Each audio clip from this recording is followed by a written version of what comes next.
So this is the Fire Maple GreenPeak gas canister stove. Fairly lightweight, high quality, highly effective. I reviewed this on my channel a little while ago. One of the things I really like about this stove is how well it works in conjunction with the Fire Maple Petrel pot. You can see how it fits on top of that.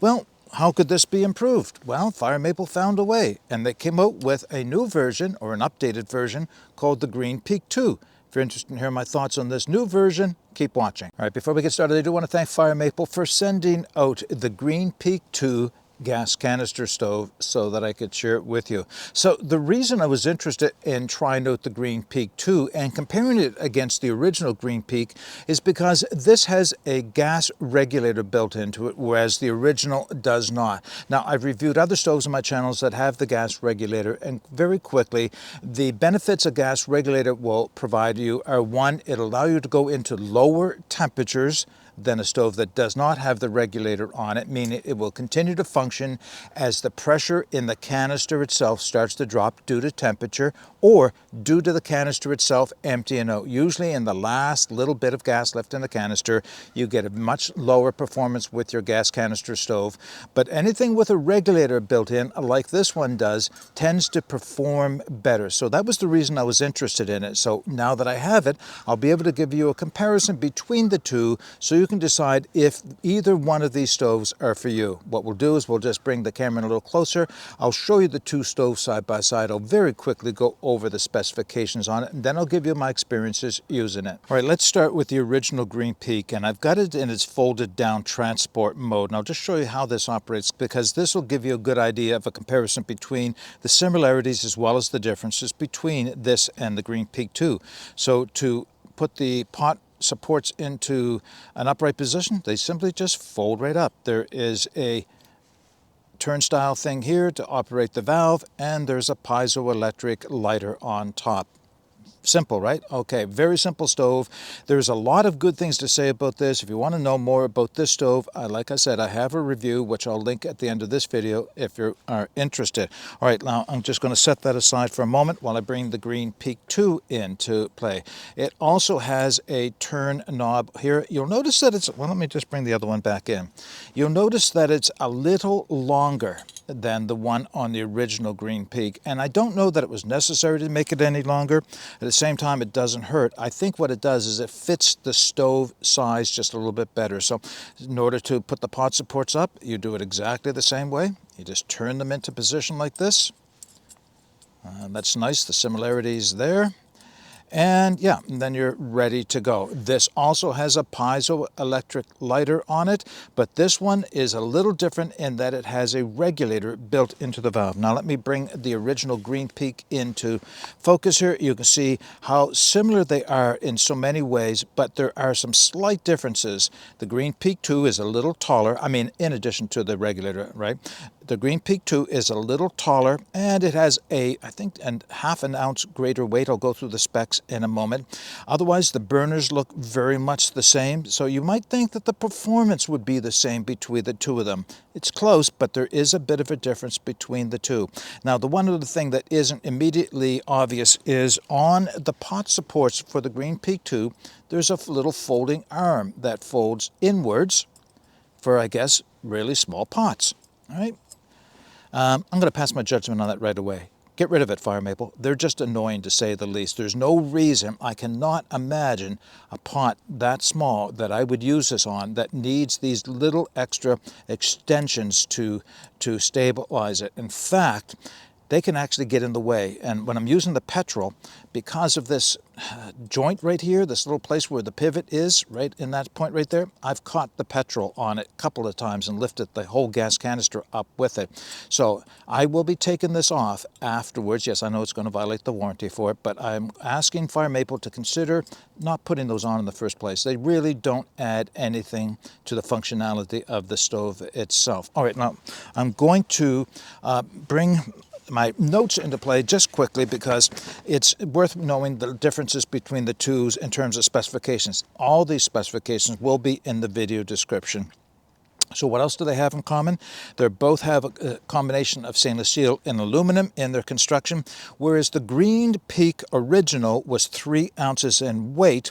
The GreenPeak II is 3.4 ounces in weight, and that accommodates the extended length of the gas regulator on it, so that's why there's a difference in weight. The sizes, they're pretty much identical. I'm not going to comment on the size differences here. Now, as far as the power of the two stoves, the original stove, the GreenPeak I had a 9,554 BTU burner on it. The GreenPeak II has an 8,878 BTU burner. And you're thinking, why would it have a less powerful burner?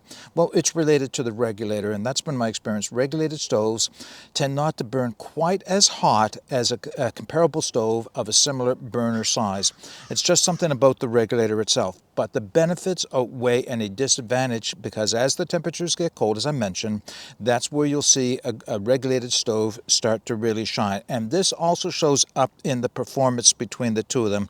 So doing some side-by-side comparisons with the two stove, the Fire Maple GreenPeak I was able to, using the petrol pot I showed you a minute ago, because it is a great combination, either stove, using 500 milliliters of water, 2 cups, I was able to get a boil time of 2 minutes even and 6 grams of fuel spent using the GreenPeak I. Now, using the GreenPeak II, doing exactly the same test, same amount of water, it took 2 minutes and 11 seconds to get the water to a boil, still only 6 grams of fuel used. So a little less powerful, but still very economical in terms of fuel use. But that's not, of course, where the benefit lies in this stove. It's all about operation in cold temperatures or near empty canisters. All right, now, the last thing I'm going to do before wrapping this video out is cut away to my home, where I'll be able to darken the room up and show you the flame patterns side by side. All right, we'll get these stoves lit up. On my left, your right, is the original GreenPeak, so I'll light that. I'm going to turn that down nice and low because of the noise it'll generate. Turn on the GreenPeak II. Down nice and low. Now, just something I want to point out, or a couple things I want to point out first off before I turn the flames up. The GreenPeak original, the gas comes out much faster when you first start to turn the knob on, as opposed to the pressure regulated version, which takes a couple of turns to get the same amount. Now, the other thing I'm noticing is that the pressure regulated version is quieter than the original GreenPeak. All right, I'm going to turn the lights off, and then we'll turn the flames up for the two of them. Original GreenPeak and GreenPeak II.